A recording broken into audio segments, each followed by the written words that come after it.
Olha, estamos estudando a última lição desse trimestre, com o tema Missão de Deus, Missão Minha. E o tema da lição dessa semana, da qual estamos estudando, que se encontra de 14 a 20 de outubro, tem como tema o chamado de Deus para a missão. Olha, o chamado de Deus para a missão, esse chamado é para mim, é para você. E hoje, na parte de terça-feira, o chamado de Abraão, 17 de outubro.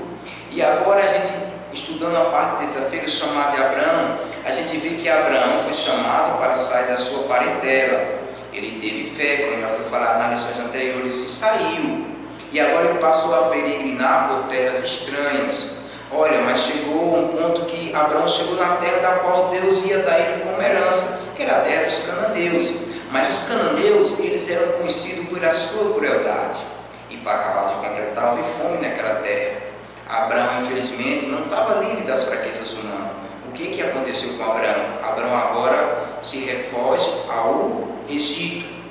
Uma vez Abraão chegando no Egito, Sara era sua esposa, mulher muito formosa. É bom relembrar também que Sara era sua irmã, por parte de pai, mas era sua irmã, mas era sua esposa. Mas Abraão agora temeu que os egípcios o matassem e o tomassem era para o rei, como de fato ela foi tomada. Abraão conversou com Sara, pediu para dizer que fosse seu irmão, que de uma certa forma estava mentindo e não estava.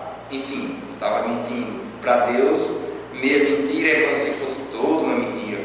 Mas sabe o que aconteceu? Deus a todo tempo cuidou de Sara, não deixou o rei tocar em Sara e proveu que doenças, enfermidade acometesse ao rei, ao faraó. E agora o faraó chama Abraão e disse: que fizeste comigo? Por que não disseste que ela era tua esposa? Abraão foi contar que teve medo, mas em seguida agora o que aconteceu? O rei dispensou Abraão com todos os seus servos e sua esposa, e junto com ovelhas, jumentos, camelos, cavalo. Abraão já estava de lá um pouco próspero. Mas sabe que lição a gente traz para cá? É a lição de entender que por mais que Deus mande, que mais que Deus nos peça para ir além da nossa zona de conforto, o que acontece é que às vezes nós não estamos livres da fraqueza humana, assim como Abraão não teve.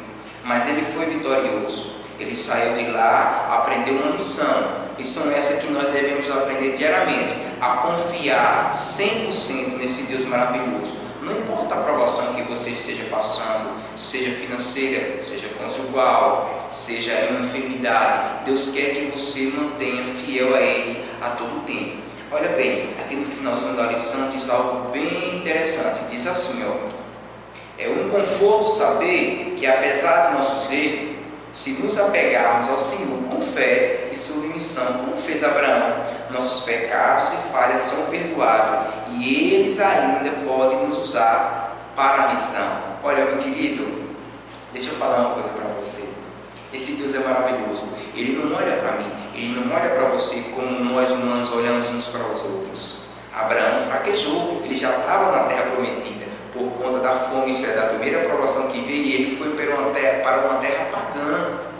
Olha, o rei poderia ter usado de Sara, Deus não permitiu, mas foi lá, fez a obra dele, e agora o rei dispensou ele, e com muito recurso. Olha como Deus é maravilhoso. É assim que Deus faz quando se decidimos colocar aonde Ele deseja que estejamos, isso é, onde desejamos estar, que Ele quer nos colocar. Isso é, para isso eu e você temos que sair da nossa zona de conforto. Quando eu paro e analiso o conforto que vivemos nesse mundo, de uma casa boa, de ter um carro bom, de ter uma chácara. Detalhe, não é pecado ter uma casa boa, repito, não é pecado ter um carro luxuoso. Sabe o que é o pecado? É não saber lidar com essa determinada situação. E Deus nos deixou uma missão, e até os confins da terra, e a Samaria, e a Judéia, e a Jerusalém. Isso é, Deus nos deu uma missão de pregar o Evangelho, e muitas vezes não estamos querendo sair da zona de conforto para pregar nem aos nossos pais dentro de casa, nem aos nossos familiares, nem aos nossos vizinhos. Eu convido humildemente, te suplico, em nome de Jesus Cristo, vamos sair da zona de conforto. Jesus quer voltar, para isso o Evangelho tem que ser pregado. Eu convido a vocês a fechar os nossos olhos e conversar com Deus e pedir desde já um pouquinho dessa chuva cerúlea que possa ser derramada sobre mim você. Feche seus olhos e vamos conversar com o Papai do céu. Querido Deus, eterno Pai, maravilhoso é o teu nome, Pai, de geração em geração. Ó Pai amado, derrama um pouquinho, Pai, da tua chuva serôdia sobre nós. Sabemos que haverá um tempo onde essa chuva será derramada em abundância. Mas o Senhor vê que o cristão adventista do sétimo dia, ele está dormindo, Pai. Ele está acomodado na sua zona de conforto. O Senhor quer que saímos dessa zona de conforto, que não apenas saímos, mas que vamos além dessa zona de conforto, Pai. Como disse Isaías, estamos aqui, estou aqui, envia-me a mim, Pai. Prepara o meu espírito, prepara a minha alma, prepara cada irmão que está ouvindo essa mensagem, para que quando ele receber o chamado, ele possa sentir a voz do Espírito Santo falando calorosamente ao seu coração. Ó Pai amado, nos perdoa, nos purifica, nos dá a fé de Abraão. E muito obrigado, porque o Senhor não olha para nós com olhos humanos. O Senhor é o Deus que nos perdoa e que nos ama verdadeiramente. São essas bênçãos que te pedimos, te agradecemos, em nome de Jesus, Pai. Amém.